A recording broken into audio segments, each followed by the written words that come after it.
সরস্বতী পুজো হয়ে যাওয়া মানেই বসন্ত এলো বলে এই সময়ে বাতাসের মিষ্টি গন্ধ সবার মনে এক অন্য অনুভূতির সৃষ্টি করে।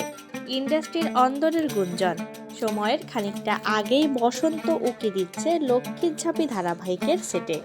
শোনা যাচ্ছে ক্যামেরার সামনে অভিনয়ের পাশাপাশি এবার বাস্তবেও বিশেষ বন্ধুত্ব তৈরি হয়েছে ঝাঁপি এবং দীপের মধ্যে। সত্যিই কি তাই?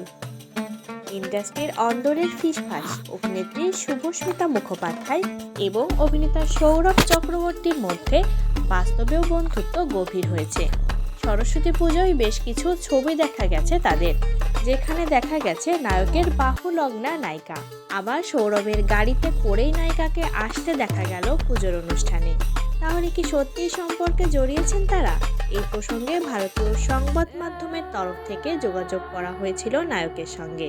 তিনি বললেন, একসঙ্গে কাজের সূত্রে আমাদের ভালো বন্ধুত্ব তৈরি হয়েছে। পর্দার সমীকরণ দেখে যে বাস্তবেও দর্শকের মনে হচ্ছে আমরা সম্পর্কে আছি, সেটাই আমি ইতিবাচকভাবেই নিচ্ছি। এই মুহূর্তে যে বন্ধুত্ব তৈরি হয়েছে তার কথাই বলতে পারবো। আগামী দিনে কি হবে সেটা তো এখন থেকে কিছু বলতে পারবো না, তবে এটা ঠিক শটের ফাঁকে আমাদের ভালো আড্ডা হয়। এই মুহূর্তে লক্ষ্মীর ঝাঁপি ধারাবাহিকে দুজনের জুটি নিয়ে খুবই আলোচনা হচ্ছে। টিআরপি তালিকায় এখনও সেভাবে উপরের দিকে দেখা যায়নি এই ধারাবাহিককে। এই সমীকরণ কি আগামী দিনে টিআরপির নম্বর বাড়াবে? তা অবশ্য সময় বলবে।